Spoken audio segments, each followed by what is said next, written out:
math problem na naman ang ating pag-uusapan ngayon. So this is a number problem or linear equations in a single variable. 2 times the larger of two consecutive integers is 3 more than 3 times the smaller integer. Find both integers. Pause the video and try. Tinry mo ba at nakuha?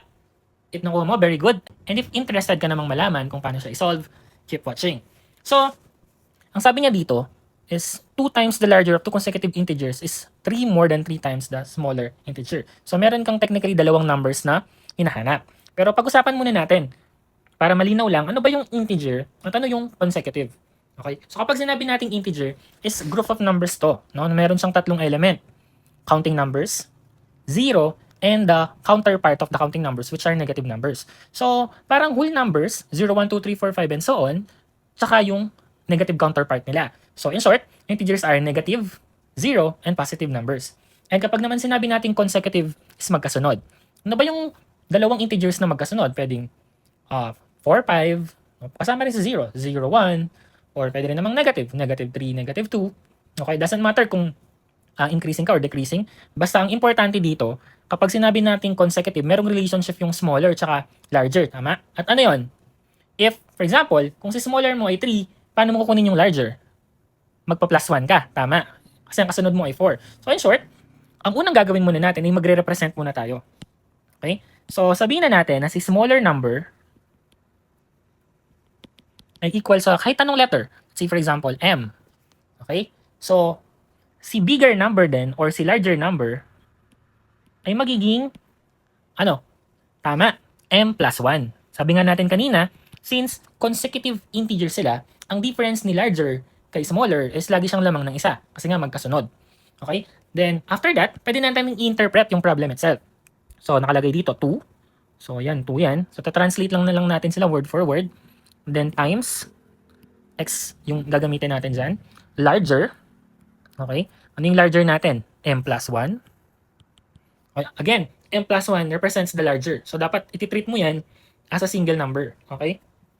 Of two consecutive integers is, ayan, syempre yung is natin is equal. Tama. 3, which is number 3, more than. More than is addition in math. 3, ayan, times, yung kanina lang, the smaller integer. And what's our smaller integer?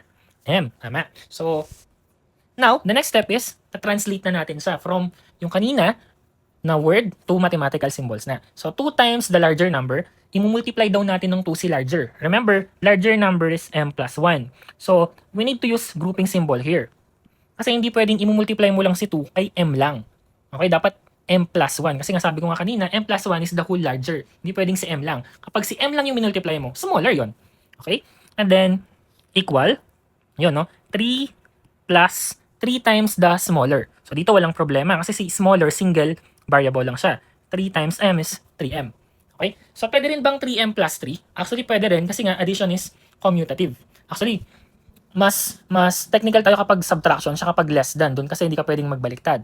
Sa mga susunod nating problems, magbibigay tayo ng ganun. But on here, pwedeng 3 plus 3M, pwedeng 3M plus 3 since addition is commutative. Then, find both integers. Yun. So, we need to solve the equation. Okay? So, solve na natin yung equation natin. So, for our left equation, left side of the equation, we need to distribute this 2. So, gagamit tayo ng distributive property. 2 times M plus 2 times 1. Okay? So, 2 times M is 2M. Then, plus 2 times 1 is 2.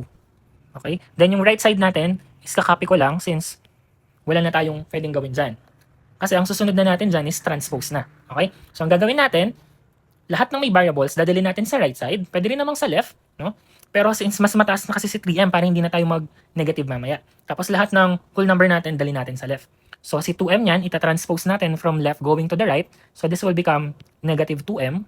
Tapos si 3 na whole na number, dadalhin natin sa left. So from right going to the left, yung positive 3 magiging negative 3. Okay? Tapos isimplify natin yung equation natin yan. So magsimula muna tayo sa left side.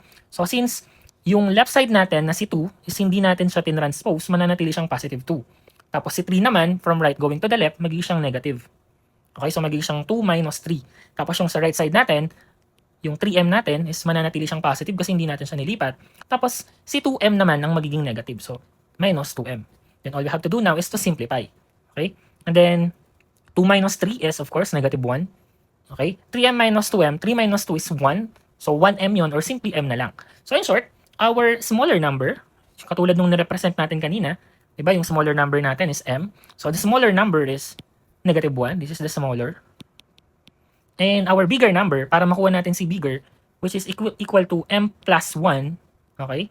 So nakuha na natin si m, which is negative 1. So mag-add na lang tayo ng 1 dun sa negative 1. And surprisingly, the bigger number is 0. Or larger, no? Larger pala yung ginamit natin.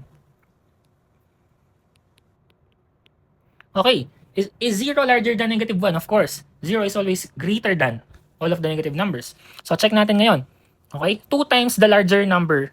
What is 2 times 0? It's of course 0. 3 more than 3 times the smaller, which is 3 plus negative 3 is 0. So in short, our answers are correct.